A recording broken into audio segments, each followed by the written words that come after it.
Isaiah chapter 36. Now it came to pass in the 14th year of King Hezekiah that Sennacherib, king of Assyria, came up against all the fortified cities of Judah and took them. Then the king of Assyria sent the Rabeshakeh with a great army from Lachish to King Hezekiah at Jerusalem, and he stood by the aqueduct from the upper pool on the highway to the fuller's field. And Eliakim the son of Hilkiah, who was over the household, Shebna the scribe, and Joah the son of Asaph the recorder came out to him. Then the Rabeshakeh said to them, Say now to Hezekiah, Thus says the great king, the king of Assyria, What confidence is this in which you trust?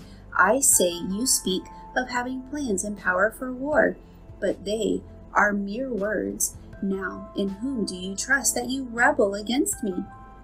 Look, you are trusting in the staff of his broken reed, Egypt, on which if a man leans, it will go into his hand and pierce it. So is Pharaoh, king of Egypt, to all who trust in him.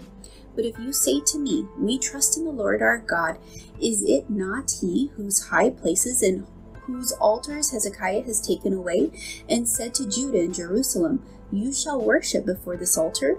Now therefore I urge you, give a pledge to my master the king of Assyria, and I will give you 2,000 horses, if you are able on your part to put riders on them. How then will you repel one captain of the least of my master's servants, and put your trust in Egypt for chariots and horsemen?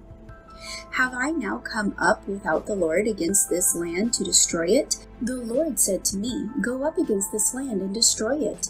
Then Eliakim, Shebna, and Joah said to the Rabeshakeh, Please speak to your servants in Aramaic, for we understand it, and do not speak to us in Hebrew in the hearing of the people who are on the wall. But the Rabeshakeh said, Has my master sent me to your master and to you to speak these words, and not to the men who sit on the wall, who will eat and drink their own waste with you?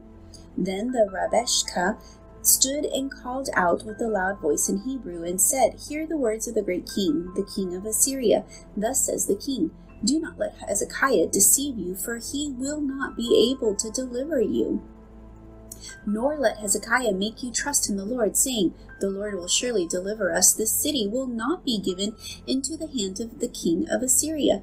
Do not listen to Hezekiah, for thus says the king of Assyria, Make peace with me by a present, and come out to me, and every one of you eat from his own vine, and every one his own fig tree, and every one of you drink the waters of his own cistern, until I come and take you away to a land like your own land, a land of grain and new wine, a land of bread and vineyards. Be aware, lest Hezekiah persuade you, saying, The Lord will deliver us. Has any one of the gods of the nations delivered its land from the hand of the king of Assyria?